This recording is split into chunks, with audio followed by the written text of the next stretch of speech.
లక్ష్మి వరలక్ష్మి సంగ్రామ వీరలక్ష్మి ప్రియురాలవై హరికి బెరసితివమ్మా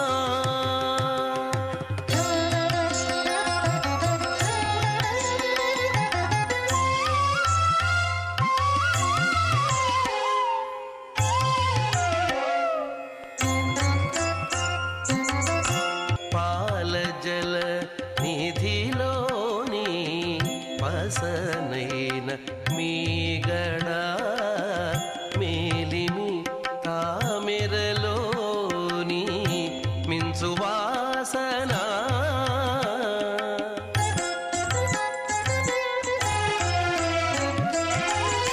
నీలవర్ణునురముపై నిండిన నిధానమవై ఏలేవు లోకములు మమ్మేలవమ్మా అమ్మా జయలక్ష్మి వరలక్ష్మి సంగ్రామ వీరలక్ష్మి ప్రియురాలవై హరికి బెరసితివమ్మా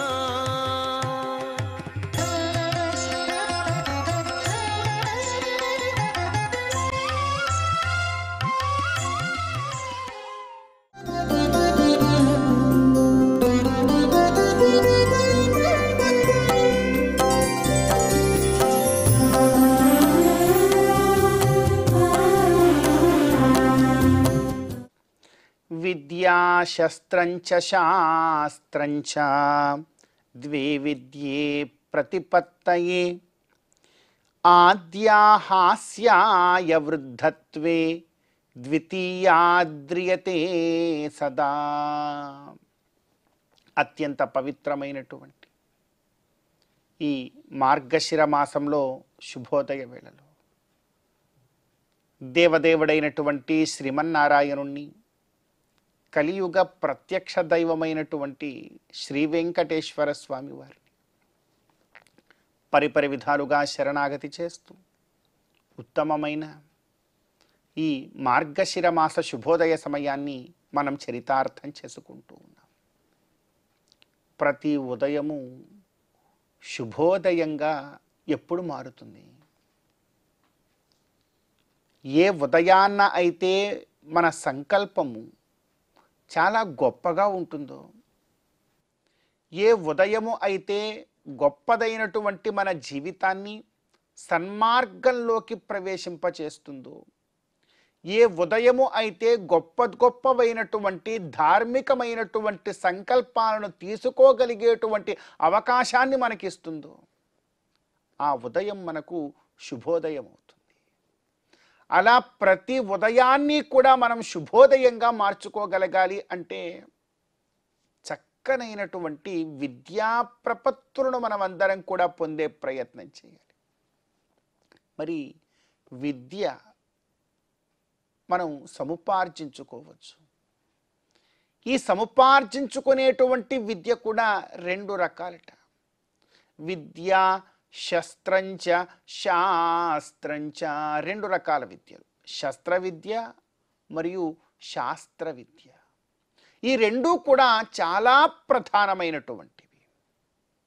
కానీ ఈ రెండిట్లో ఏ ఒక్క దాంట్లో మాత్రమే ఉంటే మాత్రం కష్టం. మన సనాతన ధర్మము చెబుతోంది శాస్త్ర విద్యలలో రెండింటిలోనూ కూడా మనం ఎప్పటికప్పుడు ప్రావీణ్యాన్ని సముపార్జించుకొని ఉండవలసిందే. దీనికి పెద్దలు అంటున్నారు, ఆద్యాహాస్యాయ వృద్ధత్వే ద్వితీయాద్రియతే సదా. ఒకవేళ శాస్త్ర విద్య లేనటువంటి శస్త్ర విద్య మాత్రమే గనక మన దగ్గర ఉంటే వృద్ధత్వే హాస్యాయ భవతి, మొసలితనం వచ్చినప్పుడు అది హాస్యాస్పదమైపోతూ ఉంటుంది. శస్త్ర విద్యలు అంటే ఏదో పూర్వకాలంలో బాణమును వేయడం, లేదా గదాయుద్ధము చేయడం, లేదా మల్ల యుద్ధము చేయడం, ఏదో వస్తువులను అన్నింటినీ కూడా మన శారీరక బలంతో ఏ కార్యమునైనా కూడా చక్కబెట్టేటువంటి ఒకానొక స్థితిని పొందడం, దీన్ని శస్త్ర విద్య అంటారు.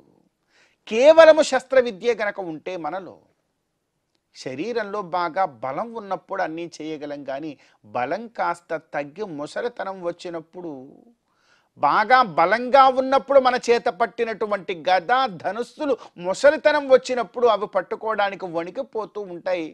ఆ విద్య వృద్ధత్వం వచ్చినప్పుడు హాస్యాస్పదమైపోతుంది. కనుక ఆ శస్త్ర విద్యతో శాస్త్ర విద్య కూడా ఉండవలసింది.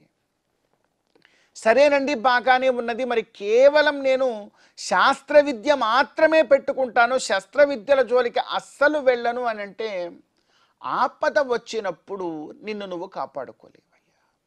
దానికి కూడా మన పెద్దలు చాలా గొప్ప ఉదాహరణే చెప్పారు. సకల వేదాంత ఇతిహాస పురాణములను మీమాంసా శాస్త్రాదులను అన్నిటినీ కూడా అధ్యయనం చేసినటువంటి ఒక ఆయన పడవెక్కాడు. ఆ పడవలో పోతూ ఉంటే గబుక్కుమని ఆ పడవకి కాస్త చిల్లుబడి నీళ్ళన్నీ లోపలికొచ్చి కాసేపట్లో పడవ మునిగిపోయేటువంటి ప్రయత్నం వస్తూ ఉన్నప్పుడు, దానికన్నా ముందు ఆ పడవ నడిపేవాడికి ఈ శాస్త్ర పండితుడికి చర్చ. ఏమయ్యా, నీకు వ్యాకరణం వచ్చునా అన్నట్ట. ఆ పడవ నడిపేవాడు రాదన్నాడు. అయ్యో, నీ జీవితం సగం వ్యర్థం అన్నాడు. నీకు ఆ శాస్త్రం వచ్చునా, ఈ శాస్త్రం వచ్చునా, మీమాంసా శాస్త్రం వచ్చునా అన్నీ కూడా అడిగాట. నాకేవీ కూడా రాదన్నాడు. అయ్యయ్యో, నీ జీవితం పరిపూర్ణంగా వ్యర్థమే అన్నట్టు ఈ పండితుడు. కొంత దూరం పోయేసరికి ఆ పడవ మునిగిపోయేటువంటి ప్రమాదంలో తిరిగి ఆ పడవ వాడు అడిగాట, స్వామి, నన్ను నిన్ను అడిగావు కదా, నీకింతకీ ఈత కొట్టడం వచ్చునా? ఈయన రాదన్నాడు. అయితే మీ జీవితం ఈ క్షణంతోనే ఆగిపోయింది స్వామి. అంటే దీన్ని బట్టి శాస్త్ర విద్యలను అపహాస్యం చేస్తున్నట్టు కాదు ఇందులో సారం. నీవు శాస్త్ర విద్యాధ్యయనం చేస్తూ ఉన్నా కూడా శస్త్ర విద్యా పాండిత్యం నీలో ఉండవలసిందే. శస్త్ర విద్యలో నీవు ఉన్నప్పటికీ కూడా శాస్త్ర విద్య కూడా నీకు ఉండవలసిందే. ఈ రెండు విద్యలని కూడా సమపాళ్లలో ఎవరైతే ముందుకు తీసుకుని వెళ్ళగలుగుతారో వారే జీవితంలో ప్రతి క్షణంలోనూ కూడా గొప్ప గౌరవ మర్యాదలను పొందగలుగుతారు. వారి జీవితంలో ఎటువంటి ఆటంకాలు వచ్చినా కూడా ధీటుగా వాటన్నిటికీ సమాధానం చెప్పగలుగుతారు. మరి ఇటువంటి శాస్త్ర విద్యలతో ఎంతో గొప్పగా మన జీవితాన్ని ధీరులుగా మనం అందరం కూడా ముందుకు తీసుకుని వెళ్ళగలిగేటువంటి ప్రయత్నం మనందరం చేయాలని, అదేవిధంగా సకల భారత పౌరులందరికీ, ముఖ్యంగా యువకులందరికీ కూడా అటువంటి శక్తిని ఆ భగవంతుడు చక్కగా కలగజేయాలి అని చెప్పి మనసారా మనమందరం కూడా కోరుకుంటూ, ఈనాటి తిథివార నక్షత్రాలలో ఉండేటువంటి తత్వాన్ని కాస్త మన జీవితానికి అన్వయించుకునే ప్రయత్నం చేద్దాం. ఈ రోజున నవంబర్ 28వ తేదీ మార్గశిర మాస శుక్లపక్ష అష్టమి తిథి. ఈ రోజున ఈ అష్టమి తిథికి అధిదేవుడు పరమశివుడు. పరమశివుడి యొక్క ఆరాధన ఈరోజు చక్కనైనటువంటి జ్ఞానమును మనకు కలగజేస్తుంది. అదేవిధంగా ఈరోజు నక్షత్రం శతభిష నక్షత్రం. ఈ రోజున వరుణుడి యొక్క ఆరాధన చక్కగా ఎంతో లోకమంతా కూడా సస్యశ్యామలంగా ఉండేటువంటి ఒకానొక అదృష్టాన్ని వరుణ భగవానుడు మనందరికీ కూడా అందజేస్తాడు.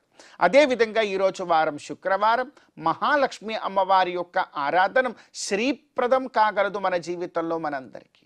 కనుక ఈ తిథివార నక్షత్రాలలో ఉండేటువంటి తత్వాన్ని కూడా మన జీవితానికి అన్వయించుకుని గోవిందుడి యొక్క అనుగ్రహంతో ఈ మార్గశిర మాస శుభోదయ సమయాన్ని మనం చరితార్థం చేసుకుందాం. చందురుతోడ పూటిన సంపదల మెరుగవో కందువ బ్రహ్మల కాచే కల్పవల్లివో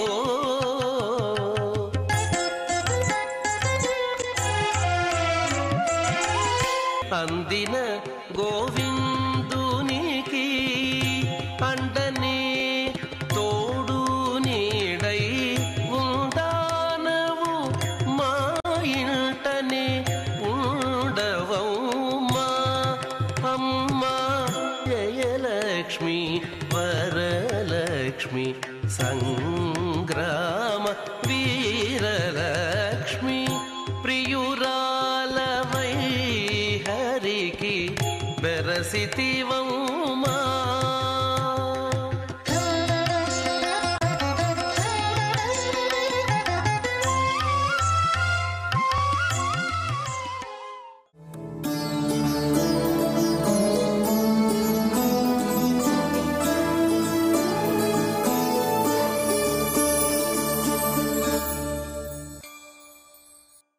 ప్రపద్యేదంగిరిం ప్రాయః శ్రీనివాసానుకంపయా ఇక్షుసారస్రవంతేవ యన్మూర్త్యా శర్కరాయితం.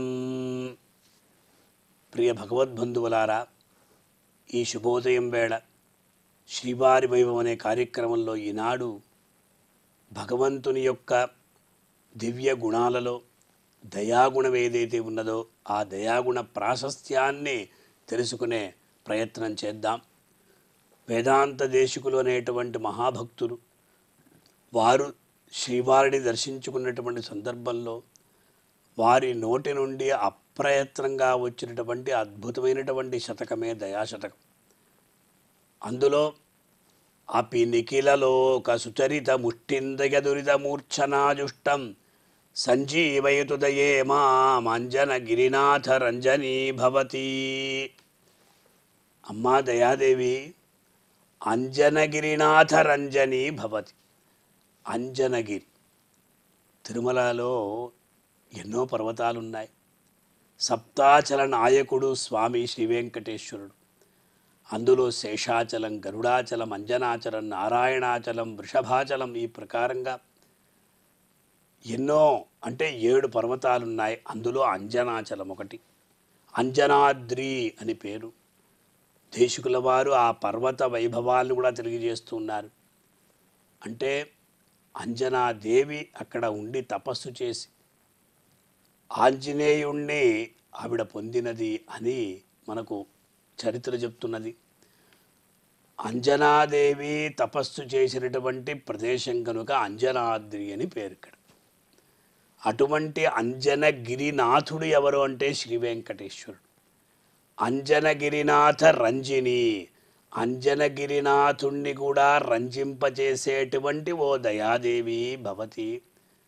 అపి నిఖిలలోక సుచరిత ముష్టిందయ దురిత మూర్ఛనాజుష్టమన్నారు.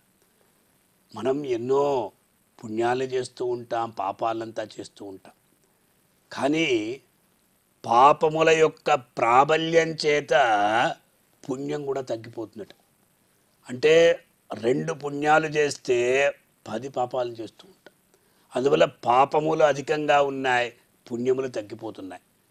అది ఎలా ఉన్నది అంటే సమస్త జనుల యొక్క పుణ్యాలంతా కూడా ఒకే ఒక ముష్టితో పానం చేసే సామర్థ్యం కలిగినటువంటి పాపాలచే సంభవించినటువంటి మూర్ఛావస్థను పొందిన వాడైనప్పటికీ నీవు నన్ను సంజీవయతు, నన్ను ఉజ్జీవించాలి.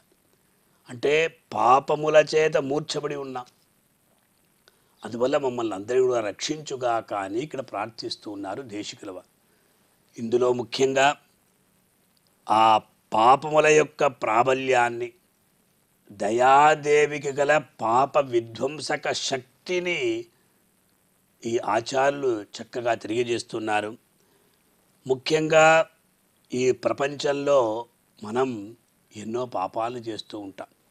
అందువల్ల చేయబడినట్టి, చేయబడుచున్నట్టి, అదే ప్రకారంగా చేయబడనున్నట్టి సమస్త పుణ్యాలంతా కూడా ఒక పిడికిటి, ఆ పిడికిటచే అణచి ఆ పుణ్యాల యొక్క వీర్యాలంతా కూడా ఏం చేస్తున్నావు, కొద్దిగా నా తలంతనీయకుండా ఈ పాపముల చేత అణచి ఆ సర్వప్రాణులంతా కూడా హింసించు బలం కలిగినట్టి ఆ పాపాలచే మూర్ఛితుడైనటువంటి నన్ను నీవు ఉజ్జీవింపచేయాలి అన్నారు. ఇదేమిటి? పుణ్యం పాపం. పుణ్యం ఉంటే భగవంతుణ్ణి పొందొచ్చు, పాపం ఉంటే భగవంతుణ్ణి పొందలేమని కదా లోకంలో వ్యవహారం. అంటే అలా కాదు. పుణ్యపాపములు 2 కూడా మోక్ష విరోధులు సంప్రదాయం. పుణ్యం చేస్తే స్వర్గం, పాపం చేస్తే నరకం. మోక్షం ఎప్పుడు వస్తుందండి అంటే ఇవి అన్నీ కూడా లేకుండా ఉంటాయి. అంచేత ఈ శ్లోకంలో మూర్ఛనాజుష్టమన్నారు. అంటే మూర్ఛావస్థను పొందినటువంటి నన్ను. మూర్ఛావస్థ ఎలా వస్తుందంటే ఈ పాప ప్రాబల్యం చేత మనం అలా ఉండిపోయాం, కోలుకోలేకపోతున్నాం. అంటే నిస్సహాయ స్థితిలో మనమందరం కూడా ఉంటున్నాం. అలా ఎప్పుడు కూడా ఉండకూడదు అని చెప్పి ఆ మూర్ఛ అనేటువంటి వ్యాధిచే పీడింపబడి ఆ శవతుల్యుడై కృత్యాకృత్య వివేకం కూడా లేకుండా ఈ ప్రకారంగా ఉన్నటువంటి నన్ను నీవే ఉజ్జీవింప చేయాలమ్మా అని దేశికులు వారు ఇక్కడ కోరుకుంటున్నారు. సరే, పాపాలను తొలగించడానికి ప్రాయశ్చిత్త కర్మలు ఉన్నాయి కదా, కర్మయోగం, జ్ఞానయోగం, భక్తి యోగం, ఇదంతా ఉన్నాయి కదా. దీని ద్వారా పాపాలంతా కూడా పోగొట్టుకొని పుణ్యాన్ని సంపాదించే భగవంతుని యొక్క అనుగ్రహాన్ని పొందవచ్చు కదా అంటే అది కూడా చేయలేనటువంటి స్థితి. అందరూ కూడా కర్మయోగాన్ని అనుష్ఠించలేరు, జ్ఞానయోగాన్ని అనుష్ఠించలేరు, భక్తి యోగాన్ని అనుష్ఠించలేరు. ఆ ప్రాయశ్చిత్తం చేయాలన్నా కూడా దానికి కొన్ని కర్మలు ఉన్నాయి. ఆ కర్మలంతా కూడా ఆచరించరు. అందువల్ల ఏం చేయాలి అంటే శరణాగతి తప్పితే ఇంకేం లేదు. అన్యతా శరణం నాస్తి త్వమేవ శరణం మమ తస్మాత్ కారుణ్యభావేన రక్ష రక్ష జనార్దన అని మన శరణాగతి చేస్తే చాలు, భగవంతుడు అనుగ్రహిస్తాడు. అందువల్ల ఈ శ్లోకంలో ఏక పాపాని కురితే ఫలం భుంక్తే మహాజనాహ అన్న రీతిగా ఒకడు కొన్ని పాపాలను చేస్తూ ఉంటాడు, కానీ మిగతా వాళ్ళు దాన్ని అనుభవిస్తూ ఉంటారు. ఒక కుటుంబంలో పెద్దవాళ్ళు ఎవరైనా పాపం చేస్తే ఆ పాపం అనేది మిగతా వాళ్ళు చుట్టుకుంటారు. అందువల్ల లోకంలో హితం పలుకుతూ ఉంటారు. నీవు చేసేటువంటి పాపం అనేది మీ కుటుంబాన్ని కూడా అక్కడ కొంచెం కూడా తలెత్తిని కూడా చేస్తుంది. పుణ్యం చేస్తే అందరూ బాగుంటారు. అందువల్ల భగవంతుని యందు భక్తిని కలిగి ఉండండి, భగవంతుని యందు శరణాగతి చెయ్యండి అని చెప్పి ఈ ప్రకారంగా సన్మార్గాన్ని ఉపదేశిస్తే చాలు, ప్రతి ఒక్కరు కూడా క్షేమంగా ఉంటారు అని చెప్పి ఆ దయాదేవిని ప్రార్థిస్తూ, అమ్మా ఈ పాపముల చేత నేను మూర్ఛిల్లి ఉన్నా, నన్ను నీవు దయతో అనుగ్రహించు అని కోరుకుంటున్నారు దేశికుల వారు. మనం కూడా ఈ ప్రకారంగా శ్రీవారి పాదారవిందములయందు ప్రార్థించి ఆ స్వామివారి యొక్క దివ్య అనుగ్రహాన్ని పొంది తరిద్దాం. ఓం నమో వెంకటేశాయ. 16 పన్నెలతో బంగారు పతిమా చెదరని వేదములా చిగురుబోడి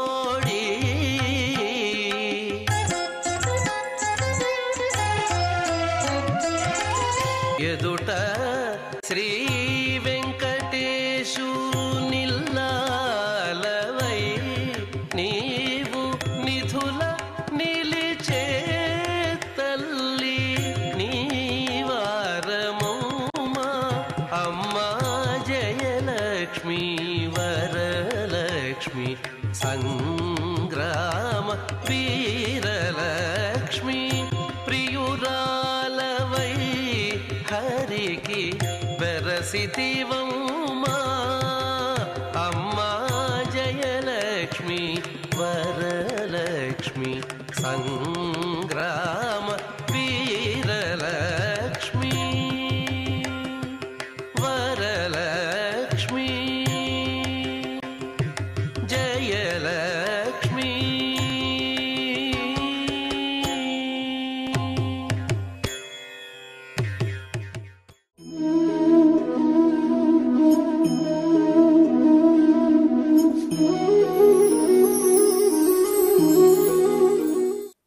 మన యొక్క దైనందిన వ్యవహారాలలో, నిత్య జీవన విధానాలలో, మనుగడ సాగించడంలో మనం ఎన్నో కార్యక్రమాలు చేస్తూ ఉంటాం, ఎన్నో పనులు చేస్తూ ఉంటాం. ఏ పని ఎలా చేయాలో తెలుసుకోవడం కూడా గొప్ప జ్ఞానం. పుష్పం పుష్పం విచిన్వీత మూలచ్ఛేదం నకారయేత్ మాలాకార ఇవారామే నా యథాంగార కారక అని మహత్తర సూక్తి. అంటే దేవతార్చన కోసం మనం పూలు కోసుకోవాలనుకున్నప్పుడు పూల మొక్క నుంచి ఒక్కొక్క పువ్వే కోసుకుంటాం మనం. అంతేగాని ఒక్కసారిగా పూల మొక్కనే కింద ఖండించాం కదా. పూల మొక్కనే కింద ఖండించేసి ఇంట్లో తెచ్చిపెట్టుకొని ఆ పూలు తీసుకుంటే ఆ రోజు పనికి వస్తుంది. అదే మొక్కను అలా ఉంచి మనం ఒక్కొక్క పుష్పమే కోసుకున్నాం అనుకోండి, రోజు ఆ సమయానికి కావాల్సిన పుష్పాలు ఇస్తుంది ఆ మొక్క. అలా ఆ పుష్పాలతో ఒక దండ కట్టాలనుకుంటే కూడా ఒక్కొక్క పుష్పమే తీసుకొని కట్టుకుంటూ ఉంటారు ఆ దండ కట్టేవాళ్ళు. కానీ బొగ్గులు కావాలనుకోండి, బొగ్గుల కోసం కొయ్య కావాలి. ఆ కొయ్య కావాలంటే మంచి చెట్టు నుంచి కొట్టుకోవాలి మనం. అప్పుడు చెట్టు మొదలకి కొట్టేయచ్చు. చెట్టు మొదలకి కూడా కొట్టేసి ఒక్కొక్క కొమ్మలోనే నరుక్కొని చిన్న చిన్న ముక్కలుగా చేసుకొని బొగ్గులుగా చేసుకోవచ్చు. కాబట్టి బొగ్గులు కావాలంటే చెట్టు పూర్తిగా కొట్టేస్తున్నాం, కానీ దేవతార్చన కోసం పుష్పాలు కావాలంటే అలా చేయొచ్చునా? చేయకూడదు. దండ కట్టాలన్నా అలా చేయొచ్చునా? చేయకూడదు. కాబట్టి మనం ఏ కార్యక్రమాన్ని చేయాలన్నా కానీ ఆ కార్యక్రమానికి తగినటువంటి ప్రణాళిక వేసుకోవాలి, ఒక పథకాన్ని రచించుకోవాలి. అది మన మనస్సులో ఒక శక్తినిస్తుంది. అర్జునుడు ఉత్తర గోగ్రహణంలో వీరులందరినీ ఒకటే జయించాడు సమోహన బాణంతో. ఎలా జయించగలిగాడు? ఒక్కసారి తనను ఎదిరించే వీరులెవరో చూసుకున్నాడు ఆయన. స్పష్టంగా ఎవరెవరు వీరులున్నాడు. కాంచనమయ వేదిక కనత్కేతరోజ్వల విభ్రమవాడు కలశజుండు, సింహలాంగూల భూషిత నభోభాగ కేతు ప్రేంఖడమువాడు ద్రోణసుతుడు, కనక గో వృషసాంద్ర కాంతి పరిస్ఫుట ధ్వజ సముల్లాసంబువాడు కృపుడు, కనకంబు ప్రభాకలిత పతాకా విహారంబువాడు రాధాత్మజుండు, మణిమయోరగ రుజిజాల మహితమైన పడగవాడు కురుక్షితిపతి అని సూరనదీసూరుని వరకు, అంటే తన భీష్మ పితామహుల వరకు ఎవరెవరు ఎక్కడెక్కడున్నారో, అటువంటి వారిపై బాణ ప్రయోగం చేస్తే ఏ వేగంతో చేయాలో ఆ వ్యూహానంతా కూడా తన మనస్సులో ఏర్పరచుకోవడం కోసం స్పష్టంగా ఒక రచన చేసుకొని దిగాడు ఆయన. అది ప్రణాళిక. ఆ ప్రణాళికాబద్ధమైనటువంటి ఆలోచన శక్తి, ఆచరణ శక్తి ప్రతి జీవునికి కావాలి. అదే ఈ సూక్తి బోధిస్తూ ఉంది. పుష్పం పుష్పం విచిన్వీత. మనం దేవతార్చన కోసం పుష్పాలు కావాలనుకుంటే ఒక్కొక్క పువ్వే కోసుకుంటాం చెట్టు దగ్గరికి వెళ్ళి, ఆ మొక్క దగ్గరికి వెళ్ళి. అలా దండగట్టాలనుకున్నా ఒక్కొక్క పుష్పాన్ని ఏరి దండ గుచ్చుకుంటాం. ఒకేసారి అన్నీ తీసుకోలేం కదా, తీసుకున్నా జరగదు. అదే పొగ్గుల కోసం కావాలంటే చెట్టు మొదటి కొట్టచ్చు, చెట్టు మొదటి కొట్టి కూల్చేయచ్చు. ఆ తర్వాత మనకు కావాల్సిన రీతిలో దాన్ని మలుచుకోవచ్చు. అలా మనము ఉదయం లేచింది మొదలు సాయంత్రం వరకు ఎన్నో కార్యక్రమాలు చేస్తూ ఉంటాం, ఎందరితోనూ వ్యవహరిస్తూ ఉంటాం. మన దైనందిన వ్యవహారాలు ఎన్నో విధాలుగా ఉంటాయి. కాబట్టి ఆయా కార్యక్రమాలలో ఎలా పెద్దలు దిశానిర్దేశం చేశారో ఆ పూర్వానుభవం కూడా కలిగి మంచి ఆలోచనతో విజృంభించే ప్రయత్నం చేయాలి. అలా చేసినప్పుడు తప్పకుండా సాధించగలం, అనుకున్న గమ్యాన్ని చేరుకోగలము. అదే ఈ సూక్తి బోధిస్తూ ఉంది.